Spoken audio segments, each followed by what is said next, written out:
Hey, Jake the Snake Roberts here, and I'm picking it out with Andrew Pope. Well, it's just another podcast, picking it out. Ain't no telling what kind of shit we're gonna talk about. Got the WWE Hall of Famer, Jake the Snake Roberts in the house, and we're picking it out.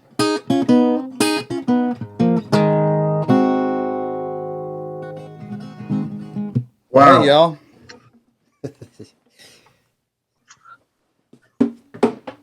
Try not to break my guitar. Well, hey, y'all. Appreciate y'all tuning in once again. Y'all just keep on coming back, and really appreciate that. And my name's Andrew Pope, and real excited today. We got one of my favorites of all time. He's in the WWE Hall of Fame. That cord's in the way. And just a one of a kind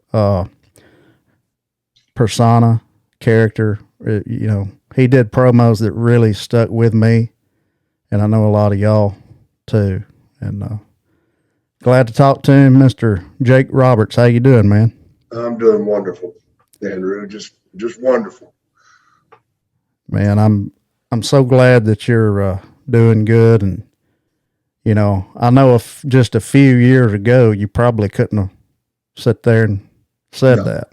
No, it's been a while, but I haven't forgotten those days, and I never want to. If you forget them, you've got a tendency to go back to them, and that's something I never want. But if somebody would have wanted me to bet that I'd be here today, no way in hell. So grateful that Dallas spent the time with me, and it wasn't easy. It was hard, and he gave me the vehicle, but I had to run that son of a bitch, and I had to do the work. And that's what some people forget sometimes. Just because you go into a rehab or a rehab situation doesn't mean that you're going to be clean when you come out. If you don't do the work, and if you're not ready to do the work, or if you're not ready to get clean, it ain't happening. And unfortunately,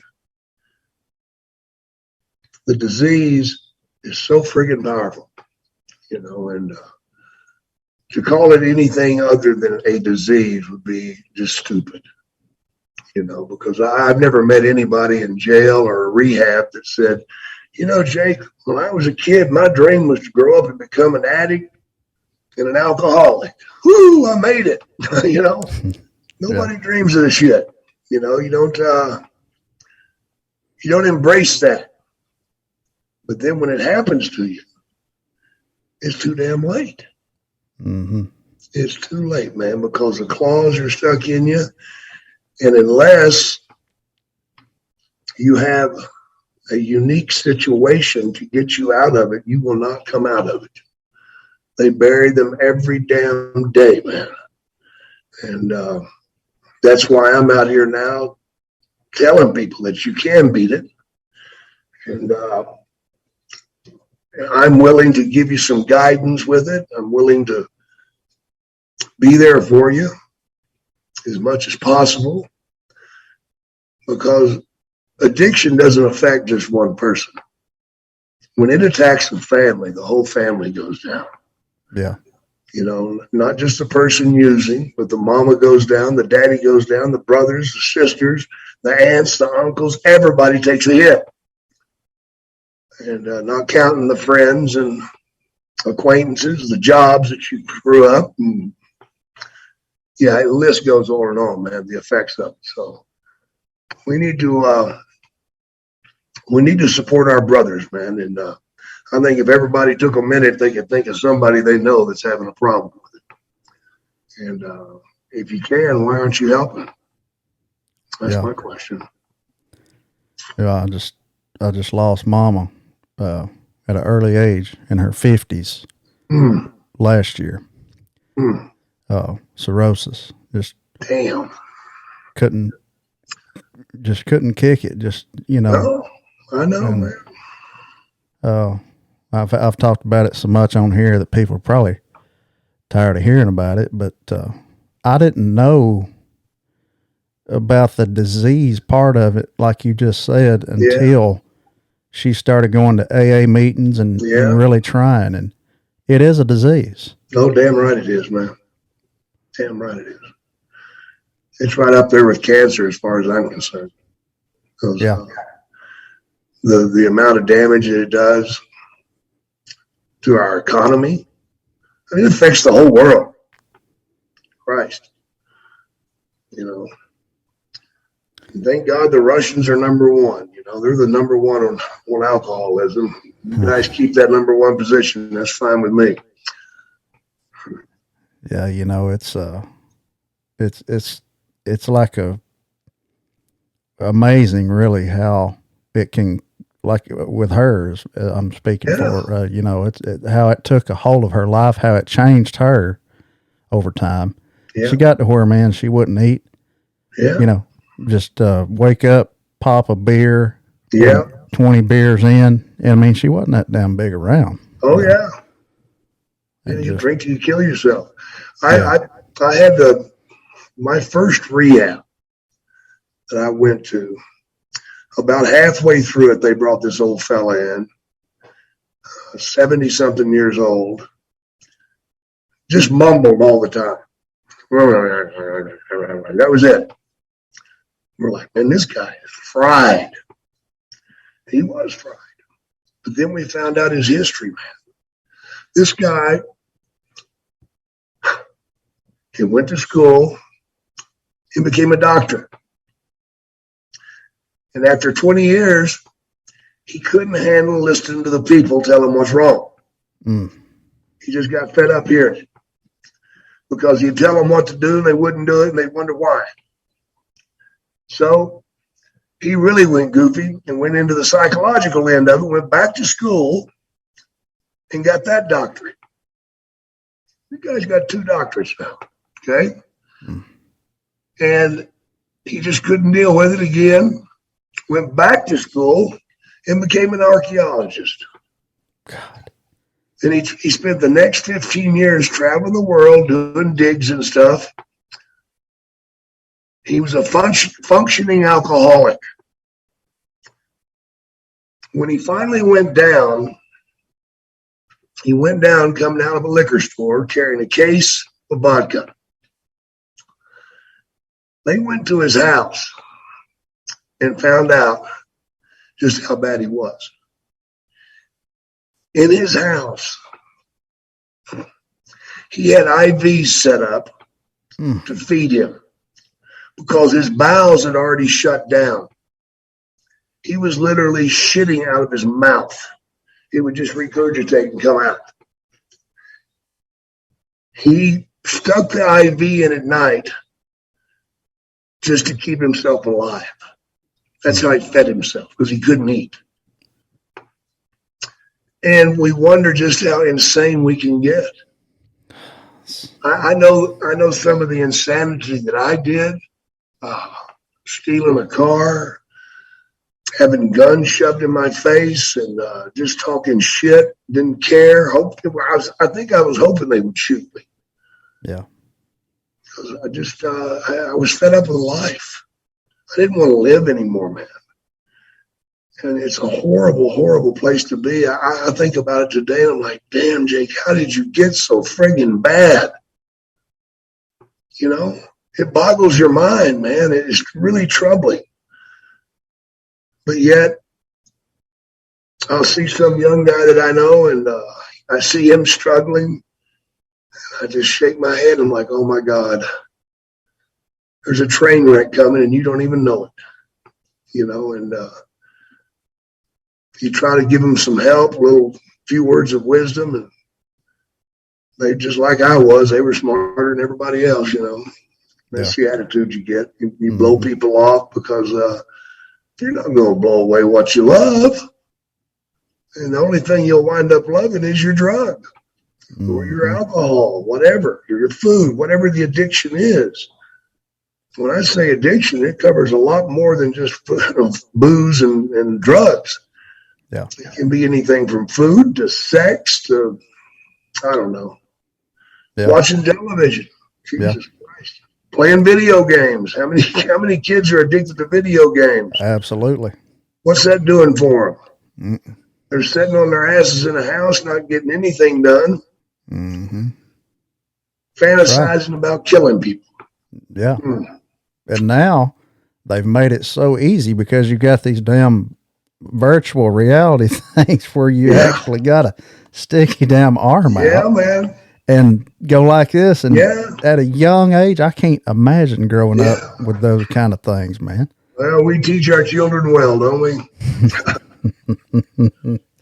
Man, roll on, man. Roll on. You're a true inspiration, should be to anybody is not too stubborn to pay attention.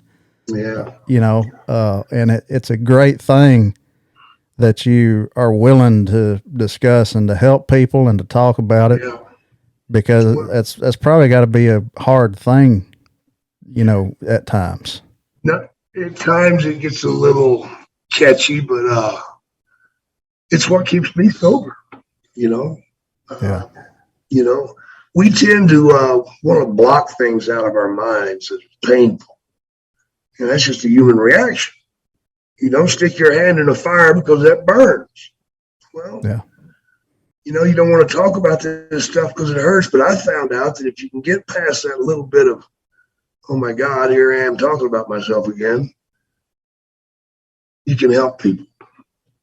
And if you help people, you would be blown away by just how good it makes you feel in the end. There's not a better high in the world, man, than helping somebody that sincerely needs help. And I reach out quite a bit, but not enough. I'll never reach out enough, because there's always one more out there that needs to hear something. Yeah. And, when I see, good God, man, we went up to Gatlinburg here a while back and took the family up there and grandkids and rented a big old cabin. But man, we went into town, and Gatlinburg is just infested with tweakers, crystal meth people, man. And good God, man, I seen a girl that might have weighed 80 pounds. And just, her hands were fidgeted and her hair, and it's even, and I'm like, my God, look at this. Look at this. How can this be happening? How can all these people standing in line looking around not notice this person and help her? Well, there you go. There you go, man. It's nobody wants to get involved. No. I see that more and more, just going to the damn gas station. Oh, yeah. And used to, you would not see that kind of thing so close to home. No, man, they're everywhere, bro. It's bad. That's a nasty ass drug that, I guess the only good thing about it is it kills you pretty fast. Faster than alcohol. But, man, what a way to go. Jesus. Lord, please. For anybody that's watching this too, I highly encourage you to go check out The Resurrection of Jake the Snake. I appreciate it, guys. I've watched that 3 or 4 times, and man, it's just so well put together. Of course, we've had Dallas on, and we've talked about it with him. And y'all have got a podcast now, DDP Snake Pit. Yeah. And I've loved that too. Well, we have fun on it, man. And, I've been wanting to do one for probably 20 years. And even before I got clean. Can't imagine what that would have sounded like. But anyway, it gave me something to reference anyway. Yeah. I keep it. I've been trying to flush that down the toilet. But anyway, we finally decided to do it.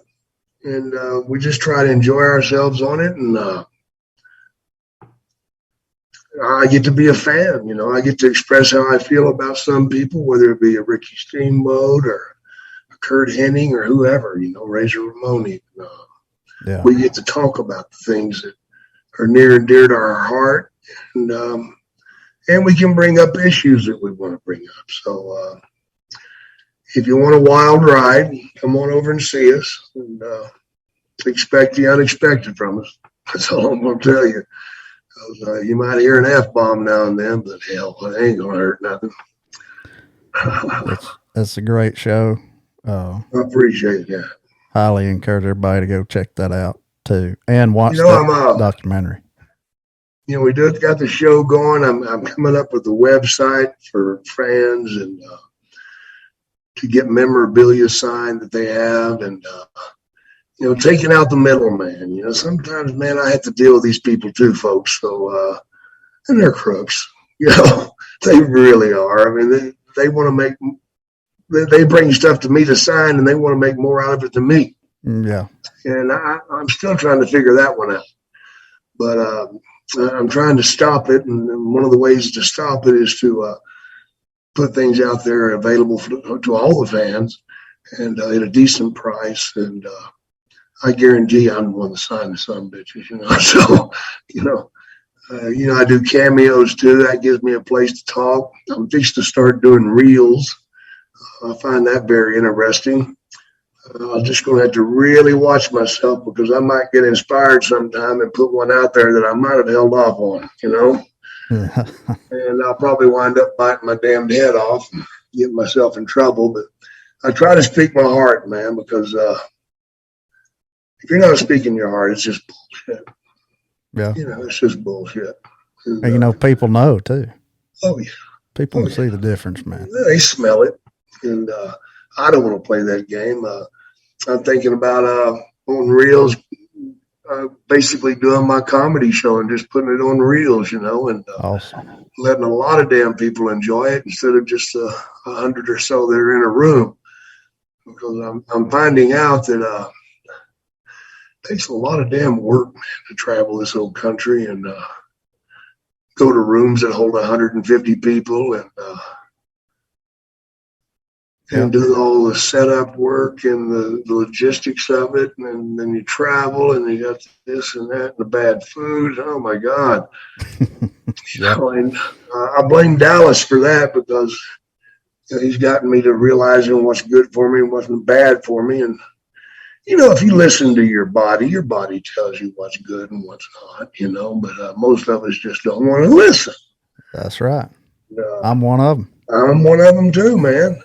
I remember an uncle of mine, he had a heart attack, and they went in and hell, they told him, they said, if you didn't have the disposition that you do, because he was one of these guys that talked real slow. I mean, lightning would not make this son of a bitch jump. He just did not move. He was turtle. And I can't imagine that son of a bitch having sex. I mean, you got to be in slow motion. But anyway, I feel for my head. My head now. Yeah. And, thank you. Yeah. I asked him afterwards, because he had blockage like in 3 arteries and nearly 100%. They're like, we don't know how the hell you're alive. God. They literally pulled him off of a stress machine and got his ass on the table and opened him up. That's how bad it was. Anyway, I asked him afterwards, I said, well, what's going on now, man? The diet. I said, how you dealing with that diet, knowing what to eat and what not to eat? He said, hell, it's easy. If I like it, I can't fucking have it. That's basically the way it is, And, yeah. I told my wife one day, she makes like all this Southern food, best food Lord. Ever. And I said, what's the point in damn eating if you can't enjoy it? Yeah. But, I get it. I get it. I know, man. I mean, yesterday I spent 8 hours over the smoker. Oh, yeah. Doing a prime rib and threw a couple of chickens on for dessert. Nothing wrong with that. I'm into the meat fest. But I enjoyed it, and I love it. I love the smell that it leaves in my house. Yes. And that's that. So I'll probably do it again, But we're out there, man. I'm doing Comic Cons and stuff. Got a couple movies in the project. We're coming towards that. Just a lot of good things going on, and I just it just blows me away to remember where I was 12 years ago. Yeah. 12 years ago, I was dying, begging for a hit off a friggin' pipe. Mm. And Yes. that's the devil's playground, brother. I mean, you'll trade your soul for that drug. You'll commit any foul that you can think of. You'll commit the sickest shit just to get that hit off that pipe. Something that you have never done sober. And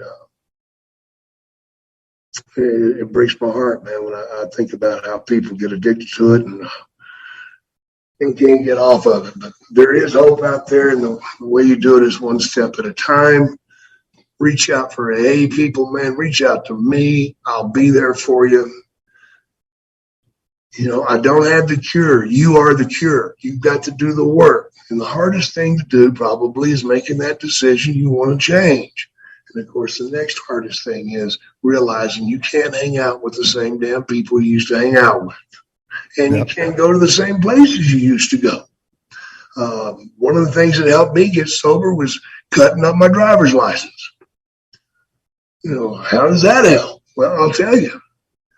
I knew that if I got in that car by myself, there's a possibility, a strong one, that I was going to wind up in the wrong place and doing the wrong thing. So I took that out of the equation. And then the next thing I did was, okay, I cannot leave this house without having somebody with me that's sober and clean. Well, that got expensive for me because I'm trying to go back to work. And now I got to pay this guy's airfare and his hotel and his food to go on this trip with me so I can work. So yes, that cut about half the money out. But the question was, Jake, do you want him bad enough to do this? Well, yes, I do. I'll give you all my money if I could just get clean and sober. Wow. You can have it all, man. It don't mean a damn thing to me. If it did, I'd hold on to it. And obviously, whenever I quit using, my drug dealer went into a panic. He thought he was going under, because Jake's quit using. Holy shit, there's 2,000 a week. Oh my God, how do I take that in? Well, I'm sorry, buddy, but that's just the way it happened. Shame on you for doing that shit. Yeah. Yeah, man. But, that's powerful. A lot of things you can do to get there, man. And you got to be real. And the other hardest thing, because there's a lot of hard things you got to do, is talking about the shit you don't want to talk about. Sometimes it gets pretty deep. Sometimes it can get really personal. And usually there's a lot of shame involved. Remember this, folks. Shame is something that you do to yourself. You understand that? In other words, you can't shame me. I have to choose to be ashamed. Yeah. That feeling. I have to say, man, I should be ashamed of myself. You ever hear your mama say, you ought to be ashamed of yourself? Mm-hmm.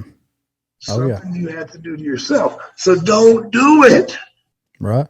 And the way you don't do it is you expose that to the light. In other words, quit hiding that shit in your closet. You got to bring it out, set it on the table, pick it apart, say, hey, here's what was going on in my head. And this is the reason I did it, right or wrong. Yeah.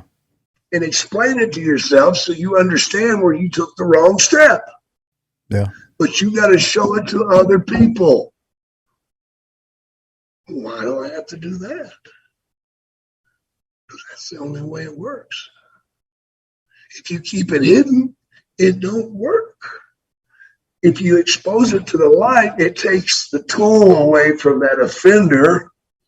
They can no longer try to bring that up and make you feel ashamed because you've told everybody in the fucking world about it. Yeah. Those are the things you got to do. And the other thing is I'm putting those goddamn cigarettes away finally.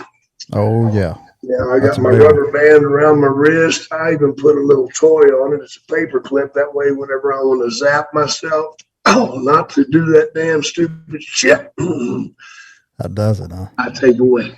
I take it away. Because you hit yourself long enough with that damn paper clip, and you'll forget about that goddamn cigarette. That's a good idea. That's a good Right idea. now, yeah, I had somebody give me this, and I'm using it. I've also got a ink pen. I've taken the shaft out of it, and I puff on it like a cigarette. Look like a goddamn fool, but I don't mind looking like a fool if I can still breathe. Exactly.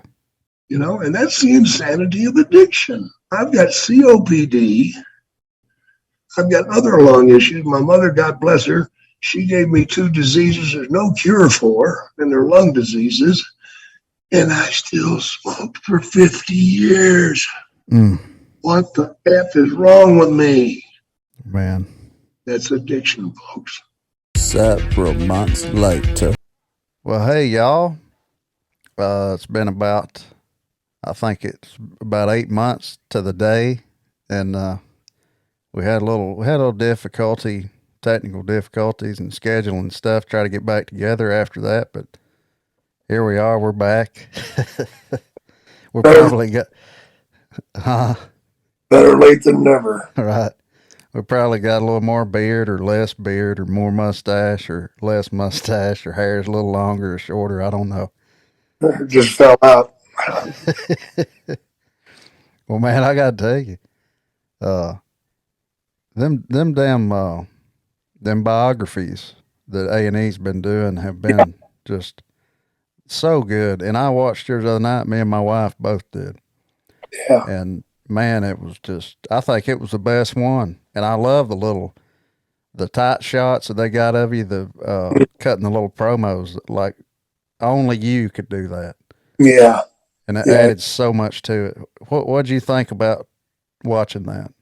I thought it was sweet, man. It came out really, really good. It was, there were some tough subjects and stuff, but, it is what it is. It's my life. But it's therapy for me now to watch it. It doesn't bother me. Yeah. Man, you've helped so many people through, like we said before, the resurrection of Jake the Snake that you did with Dallas. Man, this biography's just right up there with it, the way it was put together. And I feel like the difference in you, I can see just because you can sit there and you can watch that stuff. I feel like the old you couldn't bear to watch some of that stuff. Am I right? I couldn't have stomached it for sure. It would have been way too emotional for me. But now, I'm in a spot where I've accepted what happened and I've done what I need to with it. I picked it apart, chewed it up, swallowed it, and now it's gone. It's just history now. Yeah. God bless you, man. Really, really, really happy that you're in a place where you're happy. Oh, I am, man. Over the top. I've always wondered, you've just had the gift of gab, as they say. Mm-hmm. Where do you think where did that come from? The thought of just speaking softly, but just eye contact with the camera. Like we hadn't seen that. And I know you've talked about that before, but where do you think is that just natural to you when you started out? It is natural to me, but I think where it came from is from being a youngster and having to face stuff that wasn't cool. And I had to learn to lie, and I had to learn to look people in the face and stare it down, and hold that composure. Because if I didn't do it the right way, something bad was going to happen to me. So definitely learning how to lie was a lot of it. Because when you're doing an interview, you got to believe the interview you're doing if you're going to make it really good. You got to believe it. Whatever you're saying, you've got to believe it. So That's kind of how I did it. And the low voice, that's just necessity because when I was like 21 or 22, I was wrestling and a guy dropped a knee in my throat and it crushed my voice box. And ever since then, this is all I can get. I can't yell, even if I wanted to. Wow. I didn't know that. Yeah, yeah. Oh, who was that? Do you remember? Bob Roop. Okay. Man. So it just kind of, I never knew about that. Yeah, How I missed that. yeah. This is all the voice I have. Well, you know, you have a way with words, and I'm a songwriter, and I Yeah, really respect that kind of thing. Y'all guys, man, y'all could just get out there and just cut the promos and just, like you said, make you believe it. yeah. That's the key to success, man. Yeah. And I'm sure a lot of people have come up to you over the years, a lot of wrestlers that have made it big, that grew up on you and your work, telling you how that was different from Oh, everything else back then. oh yeah, I was totally completely different, man. No screaming here, no yelling, low tones, changing the level of my voice. Um, that's all a part of it. Whispering at times Mm-hmm. to make people really listen. Well, WrestleMania 3, Yeah. my God, still, it's just still unbelievable to this day. I can't imagine that atmosphere. Oh, it was insane, man. And, we put 94,000 in that building without cell phones, without uh, computers and emails. And so it's pretty amazing we put that many people in that building. But we did. And when you went out to the ring, they put you on that scissor lift that lifted you up in the air. Yeah. And my skin was literally crawling. And the hair was just standing on ends and vibrating, just from the buzz in the air. It was breathtaking, no doubt. What about Alice Cooper? How was He, that? uh, it was too much of a rush, he said. Is that what he said? Yeah, he was scratching my arm because he was going down. And I grabbed him. I said, "What's wrong with you?" He's like, "Too much rush. Too much." Okay. Was he a fan? Yes. I've heard that. Yeah, he was, man. Huge fan. He did you get to spend any time with him besides Yeah, that? not really not enough, but I talked to him, a little bit here and there, and then after Mania, that was it. Yeah. But I've ran into him several times since then. I heard he likes to play golf. Yes, he does. Yeah, he's a scratch golfer. Yeah. And he had one of the coolest shows back in the day. Oh, no doubt. People just don't even realize. He was doing all this shit without the help of computers Yeah. and all of it, man. He's doing it live. Oh yeah. And he's still just as solid, I think, as ever. Yep, yep, yeah. He can still go out there and stroke it up, man, and roll it around and run it the way he wants to, man. Yeah, no doubt. Did you ever come? Go ahead. I'm sorry. It's just pretty amazing. Yeah. Hey, I've always wondered, if you ever came across Waylon or George Jones or Hank Jr. or anything like that, Willie. Not Willie a couple of times. Yeah, he was at WrestleMania 7, Yeah. and I had a chance to talk to him. Of course, I talked to Donald Trump too quite a bit.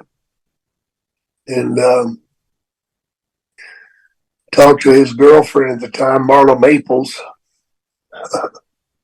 She told me, she pulled me aside. She goes, I got somebody that wants to get with you. I'm like, get with me? She goes, yeah, just a one nighter. One time, no questions asked, blah, blah, blah. I'm like, are you kidding me? And she goes, yeah, I'm serious. She goes, they just want to do you one time. I'm like, oh my God. So she digs in her purse and she pulls out a picture of this woman. She's pretty hot. I'm like, damn, she's pretty hot. And she goes, yeah, it's my mom. I'm like, oh, fuck you.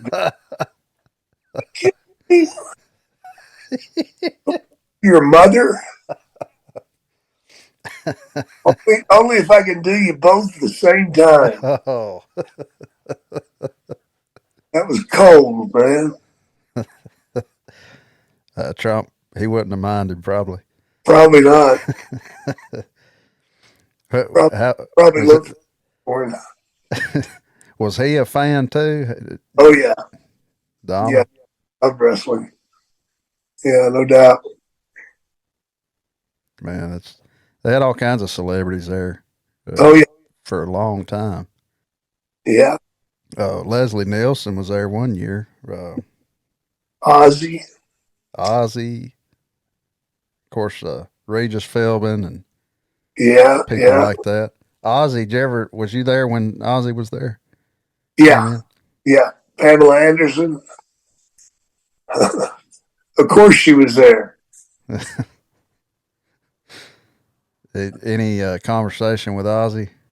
No, I didn't get a chance to talk to him, man. He kind of stayed hid. Yeah. Ain't his first rodeo for sure. No, God, no. Yeah, I always thought it was interesting that you were so scared of snakes. Yeah. Because my God, you would have never known. I mean, as a kid, and I'm watching. I mean, you'd have never known. Like I would thought you slept with them and had them, all the time and everything. No, I'm terrified of them except when the bell rings. When the bell rings, that inner character comes out. I become Jake, and Jake's not afraid of shit. I don't care. I don't care. That's basically my feeling. I don't care. And I go out and handle them, do whatever I have to do. But as soon as that second bell rings and I get past that curtain, just get that son of a bitch off of me. Put it off and get it away. You still are to this day, then, after all these years. Yeah. Wow. Oh. Don't like them, man. They freak me out. Did you ever have any one of them, like a bad experience with one of them? God, yeah. I had one in Indianapolis that got around my neck and choked me out in the ring. I was fighting Steamboat, and I had the stake around my neck, and I was hitting Steamboat. And all of a sudden, I seen car lights coming. I'm like, what the hell? And that's all I remember. I went out. Oh, man. Steamboat looked at it, and he realized what was going on, and he unraveled the stake and got him off my neck. Wow. How did he kill me? My God. And I've had him bite me and bite the other guys too. I had one bite Andre in the shoulder. Broke 2 fangs off in him. He didn't even know it. He was scared of him too, wasn't he? No, he wasn't scared of shit. No, Andre wasn't. No, he just played it up. No, I know Randy Savage, that was a big thing. Definitely afraid of him. You watch that back, man. That's still brutal to watch. Just the camera just one of my favorite times. Yeah, the camera was just tied on his arm, boy. Yeah, so was the snake. and the snake, yeah. Well, you did what he asked. That day, he come in and he wanted it to bite you, I think, didn't he? Yeah, that was the only way you'd do it, is it had to bite me first. Yeah. So jerked up my pant legs and let him go ahead and bite me. And as soon as he let go, Randy's like, all right, don't take no pills, don't take no antidotes, no elixirs, no, no, don't take nothing, man. I want to see what it does to you. After about 15 minutes, he's like, oh, okay, I guess we'll do it. He was always in character, wasn't Yeah, he was, man. Freak out. Just he's one of my favorites, along with you. Oh, yeah. Growing up, man, just what a character he was. Yes, sir. Well, did you ever think after all these years that you and Vance would be on good terms again? No, not really. And, you just got to understand where Vince comes from. He comes from, it's just business. He doesn't take anything personal. It's all business. And he doesn't want you to take anything personal either, which I have a hard time doing. When you're affecting my life the way that he did, damn right it's personal, Yeah. And break. But that, I try not to think about Vince McMahon. Hey, the truth. Anytime spent thinking about him is wasted time. Mm. Well, what you're doing with AEW now is awesome. Well, thank you. I really like AEW, man, and I'm digging it. Yeah, they got a good thing going, man. If they don't screw it up. That's right. But I think that Tony Khan is probably one of the greatest minds I've ever met. Really? Yeah, he's unbelievable. Unbelievable. He definitely has started something with that. Oh, yeah. He's got the wheels rolling pretty good now. Are you enjoying that pretty good? Oh, yeah. Yeah, I enjoy it because I'm part of the team that goes out and does things for the community whenever we come into town, whether it's handing out food or going to a hospital or even going bowling with a bunch of fans. I'm one of the guys that does that. Oh. So I enjoy that a lot because I get to get up front and tight with the fans. I enjoy talking to the fans. Yeah. Hell yeah. Well, you got a lot of not only inspiration, to draw from as far as what you've accomplished, but also what you've overcome. Yeah. It's just amazing, man. Yeah, it is, man. If somebody would have told me 20 years ago that I was going to get clean and sober, I'd have laughed at them. In hell, man, it'll never happen because I tried. I tried many times to get sober and it just didn't work. Yeah. It finally did. And God am I thankful. Man, what do you think that it really was that just finally stuck with you? I mean, why Dallas? Well, I think it was a combination of DDPY yoga and getting in a routine of doing that every morning. And once I did that, my body calmed down. It quit. I got rid of the jitters. It got rid of everything because my body released the endorphins that it needed. It made me happy. And once that happened, I felt like I'd accomplished something that day. So that's what I give it to. I give it to doing the yoga, calming me down. It really is something. If you've never tried the DDPY, Dallas is a friend of mine. I went out there and he gave me a one-on-one session, and I said, "All right, kick my ass now, pretty good. I really want to know what this feels like." He did. Yeah, he did. God Almighty. Yeah, and then some. Man, yeah, it was insane, intense. Yes, sir. Well, another thing I've always wondered, and you may have talked about this before, I don't know. After the King of the Ring with Austin, Mm-hmm. Did that's kind of where the Austin 316 thing came from. Right. Did he ever come to you personally, kind No, of off the record? Really? no, never did. Wow.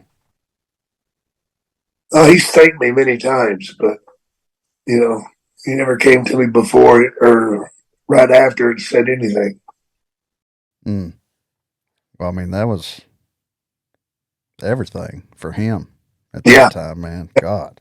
that was his launch. I have a few fan questions here. Sure, let's do If that. Chris W. wants to know, where did you come up with the DDT, one of the best finishing moves in wrestling? It was by accident.